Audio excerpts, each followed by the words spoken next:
Hello, ഇന്നത്തെ നമ്മുടെ video ഞങ്ങൾ ഫിഷിനെ വാങ്ങാൻ പോയ വീഡിയോ ആണ് കേട്ടോ. കുറച്ചായിപ്പോൾ ഒരു ഫിഷ് വളർത്തണം എന്നുള്ള ആഗ്രഹം. യൂട്യൂബിൽ വീഡിയോസൊക്കെ കണ്ടിട്ടാണ് അങ്ങനെ ആഗ്രഹം വന്നത്.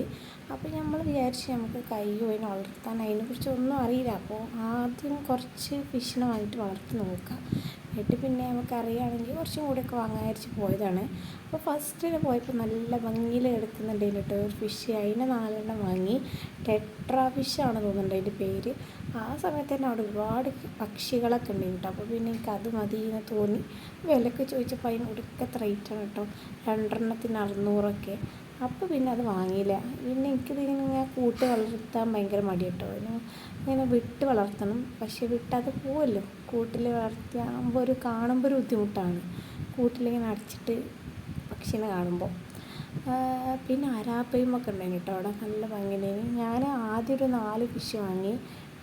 ഇപ്പോൾ വീണ്ടും പോയത് കുറച്ച് ദിവസം കഴിഞ്ഞപ്പോൾ ഞാൻ ഒരു 4 കൂടി വാങ്ങിട്ടോ. അതിൽ ഒരു ഫിഷിനെ കുറച്ച് വീട്ടിൽ വന്ന് നോക്കുമ്പോഴാണ് അതിൻ്റെ ഒരു കണ്ണിന് എന്തോ പ്രശ്നമുണ്ട്. ഫുഡൊന്നും കഴിക്കുന്നില്ലത്. ഇനി അതെന്താവും എനിക്കറിയില്ല. അപ്പോൾ ഇതാ ഈ ഒരു ഫിഷിനാണ് ഞങ്ങൾ വാങ്ങിയത് കേട്ടോ. ആ കളർഫുള്ളായിട്ടുള്ള ഫിഷില്ലേ, അതാണ് ടെട്രാ ഫിഷ്. അതിൻ്റെ പേരൊക്കെ ഞാൻ യൂട്യൂബിൽ നോക്കിയത് കേട്ടോ. അവിടെ നിന്ന് അയാൾ പറഞ്ഞപ്പോൾ എനിക്കൊന്നും മനസ്സിലായില്ല കേട്ടോ.